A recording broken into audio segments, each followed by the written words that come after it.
There was a government reshuffle last week which saw Honorable Peter Ogwang named the new state minister for sports. Me and my brother, we trust each other. With your permission, maybe to get the mask. Ogwang's predecessor, Hamson Obua, was named the new government chief whip. Obua officially handed over to Ogwang yesterday at State House Nakasero, and Ogwang says the sports sector has the potential to curb the issue of unemployment among the youth in the country. Ogwang also re-emphasized the need to use the sports sector to generate revenue through sports tourism. Indeed, Uganda is blessed with abundant sporting talents, both tapped and untapped. The sports sector has a potential to curb unemployment and provide a livelihood to the youth and boost the country's image, as well as generate revenue from sports tourism. Ogwang also wants to prioritize the need to improve sports infrastructure in the country. Increased participation has come with the increased demand for sports facilities.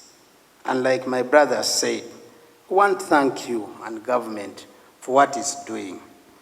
This is going to be an area of priority, Mama, for me and you, because without the right facilities, the sector will not grow to realize the full potential. As government chief whip, Obua says he will continue to support the Ministry of Education and Sports. As government chief whip, to continue supporting the Ministry of Education and Sports in cabinet, in parliament, in the NRM parliamentary caucus, in the Central Executive Committee of NRM. Because as government chief whip, I am an automatic member of the Central Executive Committee of NRM. At least I have 4 fora where I can support the ministry that made me.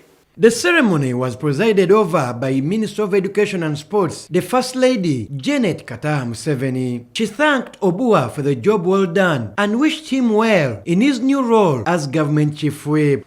Chapter 3, verse 1, that states, for everything there is a season, a time for every activity under heaven, a time to embrace and a time to turn away, in quote. Indeed, today, the time of Honorable Obua's service to the Ministry of Education and Sports ends today, and a new season begins for him as government chief. We witness today the end of Hamson Obua's 2.5 years term, January 2020 to July 2022, August 2020. As a political head of the sports sector, a season in which, as the Bible states, he literally embraced the sector, giving his all to inspiring a fresh spirit of energy and enthusiasm in all he did. Saikasin Sekarara, CTV PM edition.